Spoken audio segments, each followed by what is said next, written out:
इंसान अजीब है, ना मिले तो रोते हैं, मिल जाए तो अहमियत खो देते हैं। कुछ पाने पर लोग कितना इतराते हैं, जब उसे खो देते हैं तब अहमियत समझ पाते हैं। जी हाँ, मैं हूँ जया वाजपेयी और आज मैं आपके लिए लेकर आई हूँ अहमियत पर आधारित एक कहानी, जिसे सुनकर आपको ये एहसास होगा कि जो हमारे पास है हमें उसकी वैल्यू करनी चाहिए। वो हमारे लिए कितना ख़ास है। कभी कभी कुछ चीज़ें हमारे पास होती हैं लेकिन हम उसकी अहमियत नहीं समझ पाते, लेकिन जिस दिन वो हमसे दूर चली जाती है तब हमें उसकी अहमियत समझ में आती है। तो आज की हमारी कहानी है प्रोफेसर मटर और बंदर। प्रोफेसर ने बच्चों को अनूठे प्रयोग से ज़रूरी सबक सिखाया। प्रोफेसर शशि अपने छात्रों के साथ नए नए प्रयोग करते रहते थे। एक दिन वह 1 किलो मटर लेकर क्लास में आए।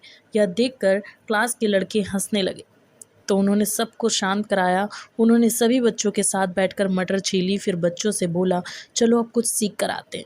वह मटर और सारे बच्चों को अपने साथ लेकर कॉलेज के बाग में पहुंचे, जहां कई बंदर रहते थे। मटर देखकर सभी बंदर प्रोफेसर की तरफ लपके। प्रोफेसर ने सारी मटर जमीन पर बिखेर दी और बच्चों के साथ एक किनारे खड़े होकर तमाशा देखने लगे। बंदरों ने जल्दी जल्दी अपने दोनों हाथों में मटर भरी और कूदकर पेड़ पर चढ़ने लगे।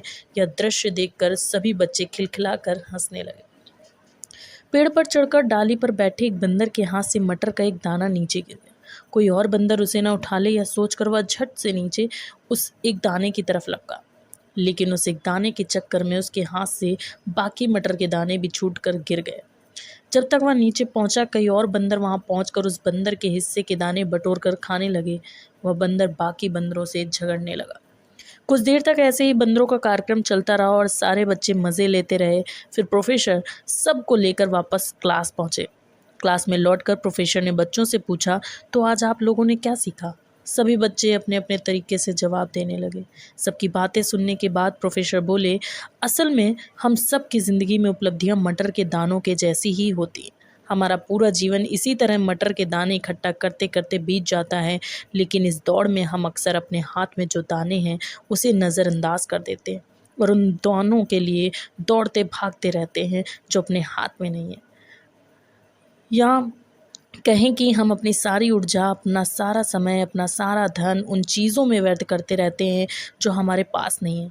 हम यह नहीं सोचते कि जो हमारे पास है क्या हम उसका सही उपयोग कर भी रहे हैं या नहीं। अनिश्चित के पीछे भागना हम सबकी मानव प्रवृत्ति बन गई। वास्तव में हम सबकी मुट्ठी में कई खजाने छिपे होते हैं।